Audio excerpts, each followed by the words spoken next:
크래쉬 민수기 6번째 시간입니다. 왈왈. 민수기 15장 1절에서 21절.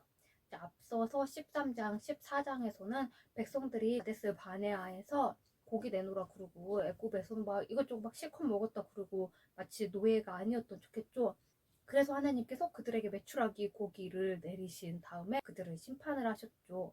그리고 이 사건에 이어서 이제 이어지는 거예요. 그리고 이들은 이 벌에 대한 징벌로 40년간 광야를 방황하다가 그곳에서 죽는 심판을 또 받게 되었죠. 그러나 하나님께서는 우리를 위로하시는 것을 잊지 않으십니다. 이렇게 심판을 내리신 다음에 하나님께서는 미래에 대한 희망을 주셨어요. 가나안 입성 후에 지켜야 할 약속을 주심으로써 말이죠. 그중 본문에서는 제사 규례로서 크게 제사에 사용되는 제물의 분량, 타국인에 대한 제사의 규례, 그리고 이제 세 번째로 첫 열매의 제사에 대해서 언급을 하고 있습니다. 본 장에서 언급된 제사 규례는 언제 하나님께서 주셨는지에 대해서는 불분명합니다. 하지만 신명기 2장 14절을 참고해 볼 때 제1차 가데스 바네아 사건 직후부터 요단강을 건너기 직전, 요단강을 건넌다 그러니까 우리는 요단강을 건넌다는 말을 죽는 걸로 표현을 하죠. 근데 이들은 문자 그대로 진짜로 그 요단강을 건넌 거예요. 그런 요단강을 건너기 직전, 즉 그러니까 가나안 입성 직전까지 약 38년간에 걸쳐서 제정된 겁니다. 한편 하나님께서 이 규례를 제정하신 목적은 시내산에서 제정된 제의 규례를 보충하시기 위한 겁니다. 민수기 15장 3절에서 16절. 이 부분은 독립적으로 드리는 제사가 아니라 주로 다른 제사에 곁들여 드린 소제와 전제의 규정을 다루고 있습니다. 민수기 15장 4절.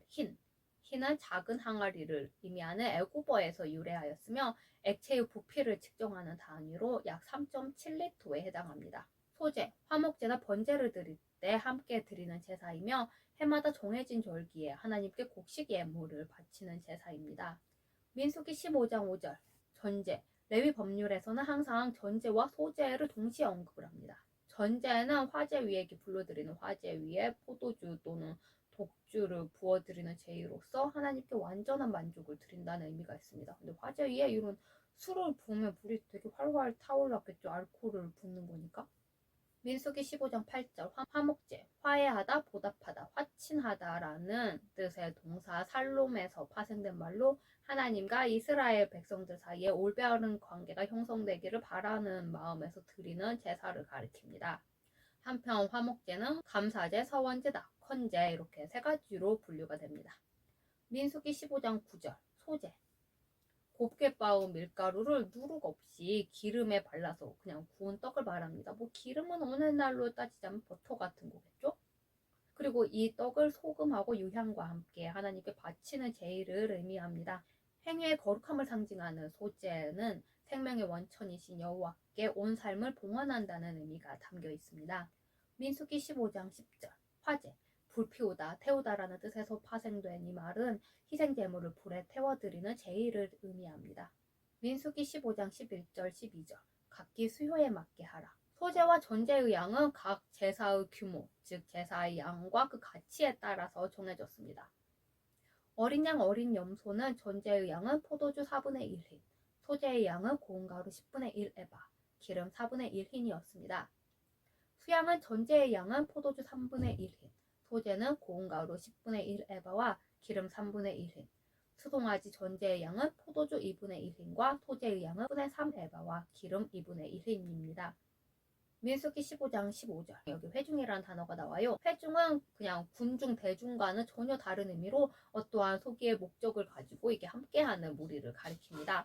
즉 이곳은 이스라엘 민족이 그냥 단순한 혈연 공동체나 이익 공동체를 뜻하는 것이 아니라 하나님을 향한 신앙 공동체임을 의미하는 겁니다. 민수기 15장 20절 가루떡. 이 가루떡이라는 것은 거제로 드리는 떡을 가리키는 거예요. 빵이겠죠?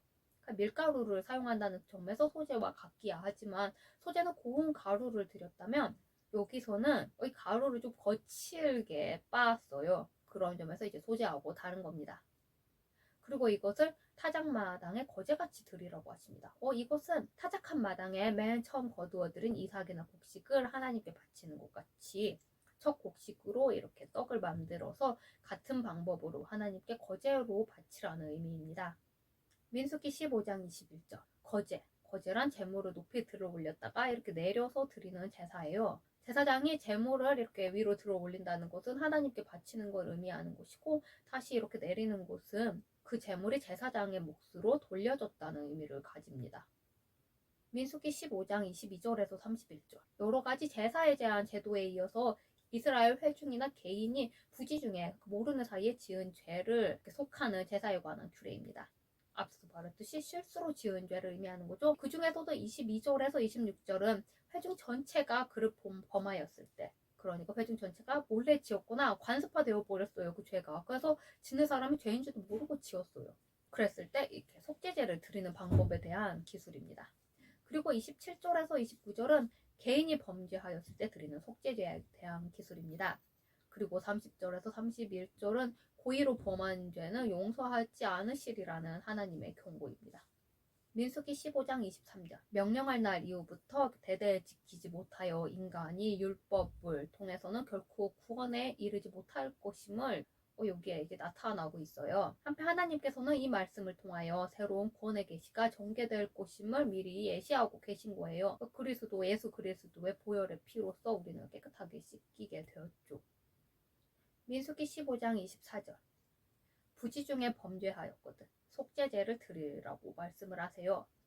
우발적인 범죄를 가리키는 거죠. 우리가 계획을 하고 한 게 아니라 실수로 범죄를 할 수가 있잖아요. 그럴 때를 가리키는 겁니다. 그러할지라도 하나님의 질서에 엄연히 반하는 행위이죠. 우리가 모르고 지었다고 해서 그것이 죄가 되지 않는 게 아니라 그냥 감경 사유가 될 뿐이잖아요. 그래서 피해 보상도 당연히 해야 되고 하나님께 죄를 사하여 달라고 속죄제를 드려야 하는 겁니다. 그리고 이 속죄제는 화제로 드려야 했어요. 부지 중에 범한 작은 죄의 경우에는 수송아지를 속죄제물로 드렸습니다. 순념소 하나를 속죄제로. 백성들이 제사를 드릴 때에는 보통 속죄제를 드려 죄를 용서받는 헌신의 상징인 번제를 드렸습니다. 아마 본절에서도 마찬가지로 행했을 겁니다. 민수기 15장 27절. 한 사람이 부지 중에 범죄하거든 개인적으로 범죄를 했어요. 그러면 이제 원칙적으로는 암염소를 제물로 드려야 했지만 사람이 가난하고 어려웠을 때는 산비둘기나 집비둘기 새끼로도 드릴 수가 있었습니다. 그것도 안 된다면 고운 가루를 드려도 되는 거였어요. 암염소로 속죄제를. 비교 본문인 레위기 4장 28절 32절에는 개인의 우발적인 범죄의 속죄 제물로 암염소 대신 어린 암양도 가능했습니다. 한편 구약시대에는 이 속죄 제물의 피로써 죄 씻음을 받을 수 있었지만 신약시대에 우리는 인류의 희생제물인 예수 그리스도의 보혈의 피로써 깨끗하게 씻김을 받았습니다. 그리고 이제 개인의 죄는 회중의 죄에 비해서 조금 작게 취급이 되었습니다. 우리의 상식과는 조금 반하죠. 요즘 우리의 생각과는. 우리 같은 경우는 회중에 이렇게 전체 다른 사람도 범하고 너도 범하고 나도 범했으면 그냥 적당히 묻어갈 수 있다고 생각했지만 하나님께서는 그런 죄를 더 크게 보신 겁니다. 민수기 15장 32절에서 36절. 안식일을 의도적으로 범한 자를 사형에 처한 것에 대한 언급이에요. 이미 하나님께서는 의도적으로 죄를 범한 자는 결단코 용서하지 못하리라고 경고하신 바 있습니다. 그러한 경고 뒤에 본문은 의도적 범죄의 결과가 어떠한 것인지를 구체적으로 예시하고 계신 겁니다. 한편 이 안식일은 창세 때 제정된 제도죠. 하나님은 그날을 기억하고 거룩하게 지키라고 하셨습니다. 그럼에도 불구하고 여기 안식일에 나무를 한 사람이 나와요. 그러니까 이건 당연히 고의로 범한 죄인 겁니다. 그리고 하나님의 일보다는 자신의 평안과 육신의 안목을 채우기 위한 정말 탐욕스러운 죄악이었습니다. 따라서 그는 본보기로 고의로 범죄를 저지른 자들이 당하는 사형에 처해졌습니다. 민수기 15장 32절. 안식일에 나무하는 것. 이 사람이 아마 요리 같은 걸 위해서 나무를 했나 봐요. 그 전날에 다 준비했어야 하는데 사람이 깜빡할 수도 있잖아요. 그래서 안식일 이러면서 나무를 한 거예요. 그런데 이스라엘 백성들 중에서 이 안식일 노동금지 규례에 대해서 모르는 사람이 없었죠. 그러니까 이 사람은 당연히 고의로 안식일을 범한 겁니다. 민수기 15장 33절. 온 회중 앞으로 이 안식일을 범한 자를 온 회중 앞으로 일단 끌어왔어요. 근데 이 온 회중은 이스라엘 민족 전체를 가리키는 것이 아니라 재판권을 지닌 대표자들, 즉 장로와 두령들의 회를 가리키는 겁니다. 그러니까 이제 본절은 이스라엘 공동체의 재판관들 앞에 범죄자를 데려왔다는 뜻이 되는 거죠. 민수기 15장 36절 회중이 그를 돌로 쳐 죽이라고 말씀을 하세요. 그러니까 하나님께서 이렇게 온 회중이 이 처벌에 관여하게 하신 곳은 이스라엘 민족들에게 경각심을 정말 그들의 폐부 깊숙이 갖도록 하기 위해서였습니다.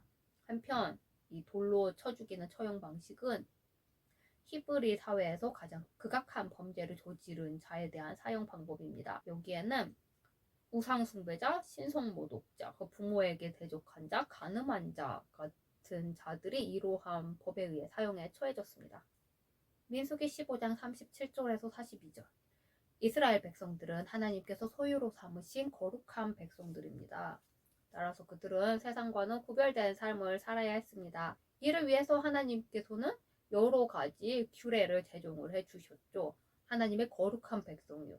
또한 율법을 받은 백성일 뿐만 아니라 언제나 그 율법의 말씀대로 살아야 할 것을 명하셨습니다. 그리고 이제 잊지 않게 하기 위해서 옷단 귀에 술과 청색끈을 달도록 하셨습니다.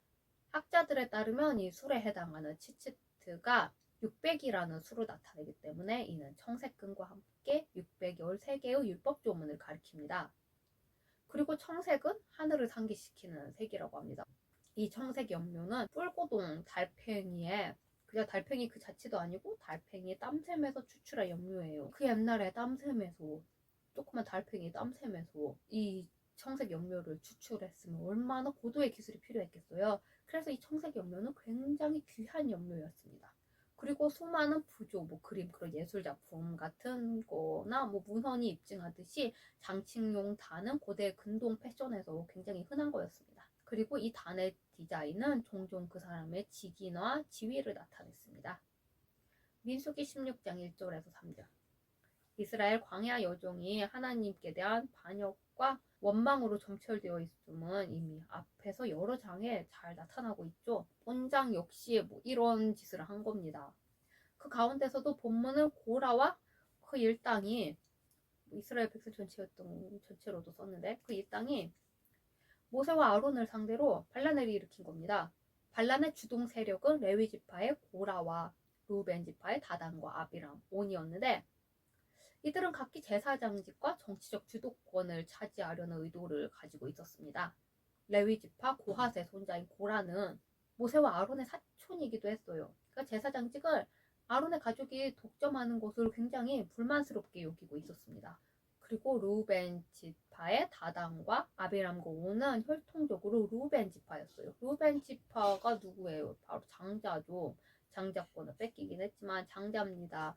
그렇기 때문에 이들은 자신들이 장자이기 때문에 우리가 정치적 주도권을 가져야 된다. 그렇게 생각해서 그 정치적 주도권을 찬탈하려고 했습니다. 반란을 일으키려면 명분이 있어야 사람을 모으죠. 그래서 이들은 명분으로 모세와 아론이 자기들 마음대로 그러니까 하나님과 상관없이 백성들을 좌지우지한다. 지나친 권력을 많이 가지고 있다. 이런 겁니다.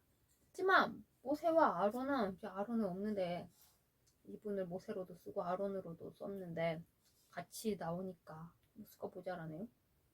이 모세하고 아론이 자기들 마음대로 한 것이 아니라 하나님으로부터 권위를 받은 것이죠. 그렇기 때문에 이 반란은 단순히 모세와 아론 이 사람에 대한 반란이 아니라 하나님에 대한 하나님의 권위와 통치권을 무시하고 인간적인 탐심을 채우려는 사악한 생각의 발로였으며 하나님을 이용하고자 하는 교만이 정말 최고조에 달한 사건입니다. 고라와 동료들은 애굽에 살 때 사제직의 특권을 보았어요. 애굽에서 사제 특권 어마어마했죠. 재산도 많이 가지고 있었고 정치에 큰 영향력도 행사를 했어요. 어떻게 보면 왕보다 위이기도 했어요. 그러니까 이들도 똑같은 눈으로 아론과 모세를 바라본 겁니다. 고라는 모세의 중심이 하나님을 섬기는 것임을 이해하지 못하였습니다. 근데 이제 성경을 좀 읽다 보면 오는 그냥 이 부분에만 나오고 앞부분에만 나오고 사라지고 없습니다. 오는 아마 그냥 회개하고 돌이켰거나 아니면 그냥 소극적으로 했기 때문에 이제 더 이상 나오지 않는 것 같습니다. 민수기 16장 4절에서 11절 본문은 모세와 아론에 대하여 반란을 일으킨 고라 일당의 비방에 대한 모세의 답변입니다. 모세는 하나님께 기도를 했어요. 하나님께서 택하시진 자를 가리기 위해서 향로를 취할 것과 탐심을 위해 반란을 일으킨 고라 일당을 책망을 하고 있습니다. 모세는 무엇보다도 모든 문제를 하나님께 의탁하고 그 해결책을 강구하였습니다. 민수기 16장 8절 모세가 얘기합니다. 너희 레위 자손들아 들으라. 레위 자손들이 이 반역에 동참한 것은 아니에요. 성경을 읽어보면. 그럼에도 불구하고 레위 자손들아 들으라 라고 하고 있습니다. 그것은 레위 자손 지파 중에서 또다시 고라와 같은 인물이 출연해서는 안 된다는 경고의 의미를 가지고 있는 겁니다. 민수기 16장 12절에서 21절 고라의 항변에 답변한 모세는 고라도 할 말이 있었던 거죠.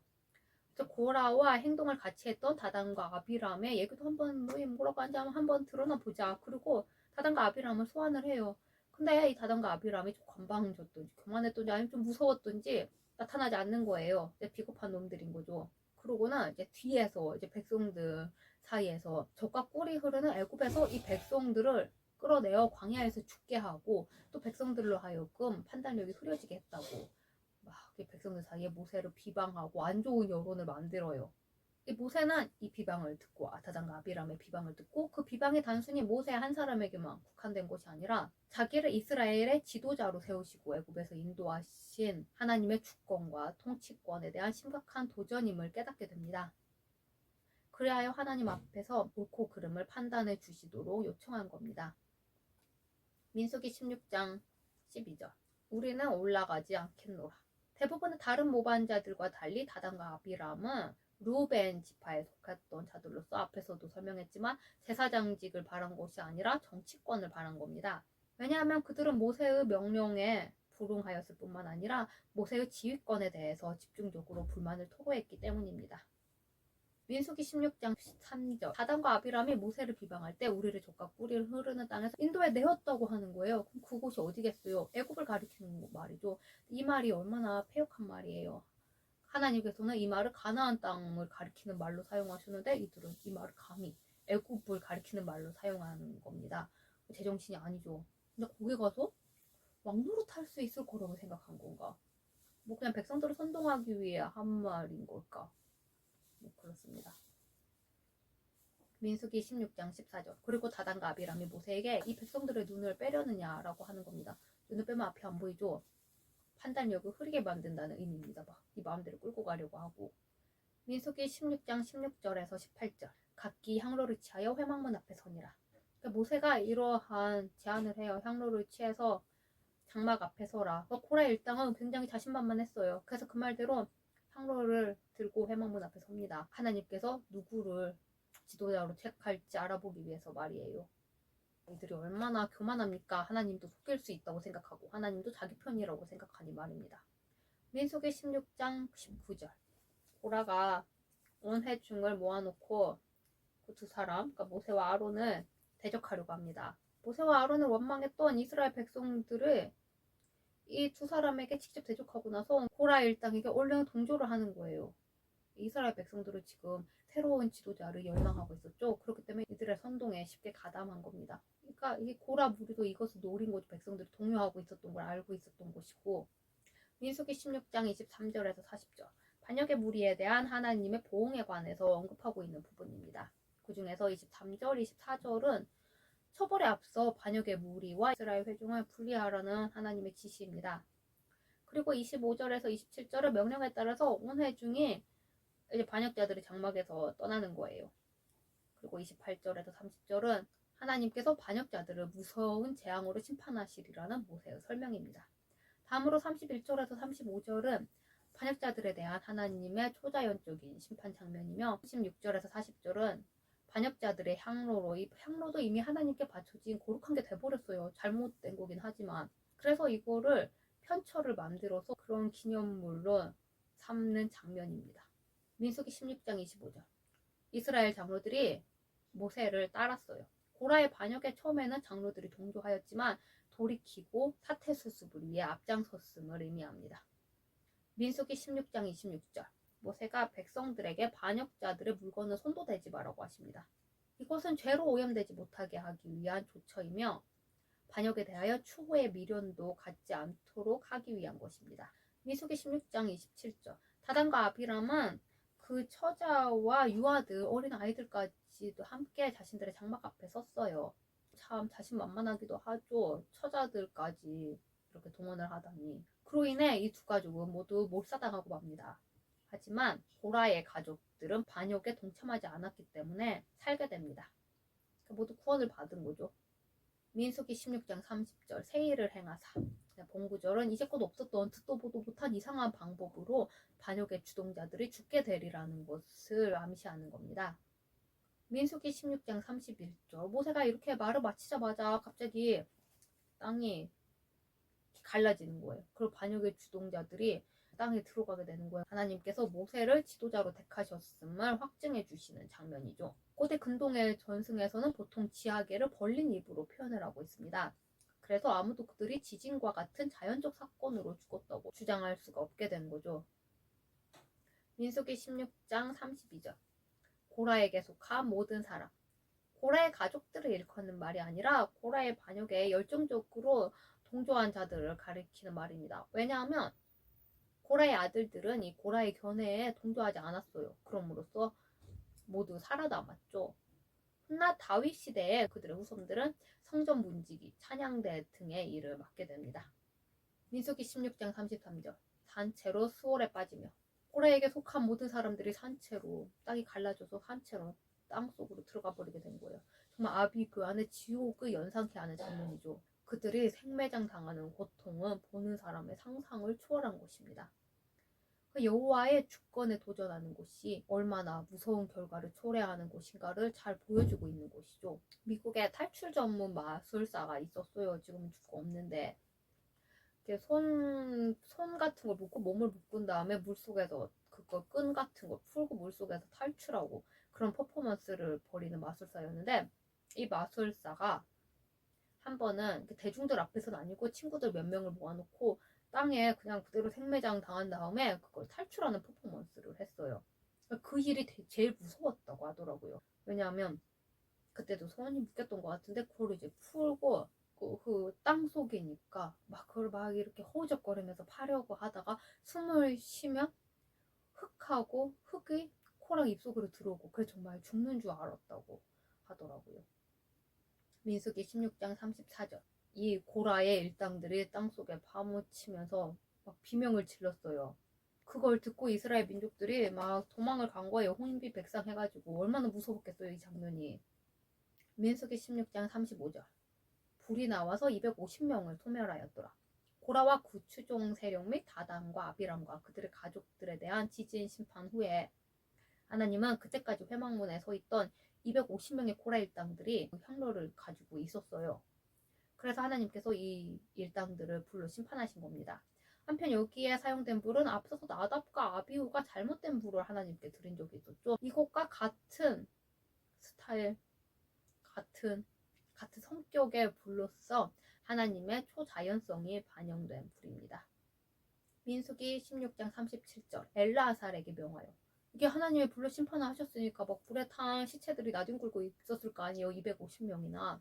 근데 이 시체를 만지는 것은 부정하게 되죠. 시체를 만지면. 그래서 아론이 이 일을 할 수는 없었어요. 그래서 이제 다음 제사장이 돼 엘르아살에게 이 일을 수행하게 하신 겁니다.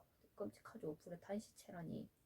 민수기 16장 41절에서 50절 백성들은 전날의 참화로 인해 고라 일당과 많은 족장들을 한꺼번에 잃게 됐어요. 끔찍한 일이 일어난 거죠. 막 얘네들 막 도망치고 이스라엘 민족들 심판 앞에 도망치고 난리가 났었잖아요.